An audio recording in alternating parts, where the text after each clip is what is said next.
என்னோட 100 days weight loss சேலஞ்சில் இன்றைக்கி டே 14. காலையில் இருந்து வெயிட் செக் பண்ணால் வெயிட்டில் எந்த சேஞ்சஸும் இல்லை.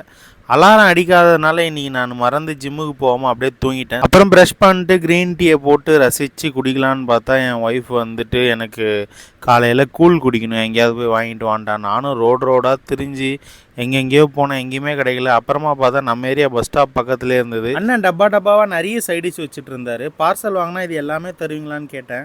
கண்டிப்பாக தருவோம் தம்பின்னாரு. ஸோ பார்சல் 2 வாங்கிட்டு வீட்டுக்கு வந்துட்டேன். அந்த சைடிஷில் எதுலேயுமே ப்ரோட்டீன் இல்லாதனால நான் வீட்டுக்கு வந்து 2 முட்டையை ஆம்லெட் போட்டு எடுத்துட்டு வாங்கிட்டு வந்த கூழை ஒரு சொம்பில் ஊற்றி வச்சுட்டு அவர் கொடுத்த சைடிஷ்லாம் பிளேட்டில் போட்டேன். அவர் மாங்காய் கருவாடு தொக்கு கொடுத்தாரு, அதுக்கப்புறம் தக்காளி தொக்கு, அதுக்கப்புறம் புதினா சட்னி, அப்புறம் மிளகா, அதுக்கப்புறம் நான் போட்ட வந்து ஆம்லெட். இது கூழை சைடிஷ் வச்சு அந்த கூழை குடித்தா செம்ம டேஸ்ட்டாக இருந்தது. அப்புறம் என் ஒய்ஃப் வந்து சீமந்தத்துக்காக ரிட்டன் கிஃப்ட் வாங்கலான்னு சொல்லி பாரிஸ் போகலான்னு சொல்லிட்டா. சரி போகும்போது பசிக்குமேன்னு சொல்லி கேரட் ஒரு டப்பாவில் போட்டு எடுத்து வச்சுட்டு காரில் போகும்போது அப்படியே நாங்கள் 2 பேரும் சாப்பிட்டுக்கிட்டே போயிட்டோம். அப்புறம் ஒரு வழியாக நாங்கள் பாரிஸ் வந்து ரீச் ஆகிட்டோம்.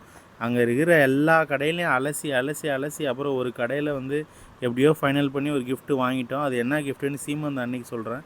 அப்புறம் லஞ்சுக்கு எங்கடா சாப்பிட்லான்னு பார்க்கும்போது இங்கே ஒரு ஆந்திரா மீல்ஸ் ஃபேமஸாக இருக்குன்னு நாங்கள் போய் பார்த்தா எங்களுக்கு முன்னாடியே ஒரு பேட்ச் வெயிட் பண்ணிட்டு இருந்தாங்க சாப்பிட்றதுக்கு. ஸோ நாங்களும் கொஞ்சம் நேரம் வெயிட் பண்ணிருந்தோம். அப்புறம் எங்களுக்கு பிளேஸ் கிடச்சுன்னா நாங்கள் உள்ளே போய் உட்காந்துட்டு அங்கே இலை போட்டு பைனாப்பிள் கேசரி, பச்சடி, ஜிஞ்சர் சட்னி, உருளைக்கிழங்கு, டாலு, அதுக்கப்புறம் சுட சுட சாப்பாடு போட்டாங்க. சாப்பிட்டதுலேயே பொடியும் நெய்யும் மட்டும் தான் இருந்தது. வேற ஒன்றும் சொல்கிற அளவுக்கு டேஸ்ட் பெருசாக இல்லை. அப்புறம் ஷாப்பிங்லாம் முடிச்சுட்டு வீட்டுக்கு வந்து ஒரு க்ரீன் டீயை போட்டுட்டு லஞ்சு கொஞ்சம் ஹெவியாக சாப்பிட்டதுனால நைட்டு வெறும் ஃப்ரூட்ஸோட டின்னரை முடிச்சிட்டேன். ஸோ டே 14 நல்லபடியாக போச்சு. டே 15 எப்படி போகுதுன்னு நாளைக்கு பார்க்கலாம். பை.